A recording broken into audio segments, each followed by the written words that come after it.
আসসালামু আলাইকুম। আশা করি সবাই ভালো আছেন। আলহামদুলিল্লাহ আমিও ভালো আছি। আমি দুনিয়া থেকে মারা গেলে, আমি দুনিয়া থেকে চলে গেলে এই দুনিয়া কিন্তু থাইমা থাকবো না। দুনিয়ার নিয়মেই চলবে। আমি মারা যাওয়ার পর আমাদের যারা আত্মীয় স্বজন আছে, সর্বোচ্চ বেশি হলে আমাদেরকে 1 মাস 40 দিন মনে রাখবে। তারপরে কিন্তু ধীরে ধীরে আগের মতনই তারা স্বাভাবিক হয়ে যাবে। মাঝখান থেকে থাকবো না আমি। এটা হলো চির বাস্তব আর সত্যি কথা, যেটা আপনার আমার সবার সাথেই হবে। এটা আপনার আমার সবার সাথেই হবে, এমনকি প্রত্যেকটা মানুষের সাথেই হবে। কিন্তু দেখেন, এখন আমরা কয়জন মানুষ এই বিষয়টাই চিন্তা করি, এই বিষয়টা নিয়ে ভাবি। যখন আমরা মারা যাব, যেই দিন আমরা দুনিয়া থেকে মারা যাব, আমরা দুনিয়া থেকে যেই দিন চলে যাব, মানুষ ওই দিনকে একটু কী বলো যে হাউমাউ করে কান্না করবে।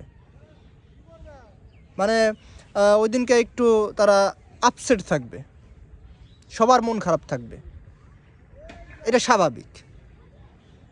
কিন্তু 1 দিন 2 দিন 3 দিন করে যখন সময় বাড়তে থাকবে, তখন কিন্তু ধীরে ধীরে তারা স্বাভাবিক হয়ে যাবে।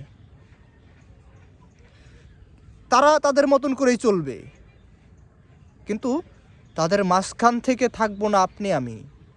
আমরা কোথায় যাব, সেইখানে আমরা কিভাবে কি হালে থাকব, এই বিষয়ে কোনো সময় চিন্তা করি না। শয়তানের ধোঁকায় পড়ে আছি আমরা কেউই এখন এই বিষয়ে চিন্তা করি না যে আমি মারা গেলে আমার সাথে কি হবে। এই দুনিয়া কিন্তু ভাই দুনিয়ার নিয়মে চলবে। দুনিয়ার নিয়মেই চলবে। দুনিয়ার মানুষও ওই আগের মতনই চলাফেরা করবে। মাঝখান থেকে থাকবো না আমি। কিন্তু আমরা কোথায় যাব, সেখানে কিভাবে থাকবো, এই বিষয়ে একটু চিন্তা কোনো সময় করি না। প্রিয় ভাই, আবারও বলি, দুনিয়াটা থাকার জায়গা না। আমরা কেউ থাকতে পারবো না, কেউ থাকতে আসেনি। এটা হলো চিরবাস্তব আর সত্যি কথা। আল্লাহ তাআলার হুকুম পালন করেন, আল্লাহ তাআলার দেওয়া আদেশ মেনে দুনিয়াতে চলাফেরা করেন। আসসালামু আলাইকুম।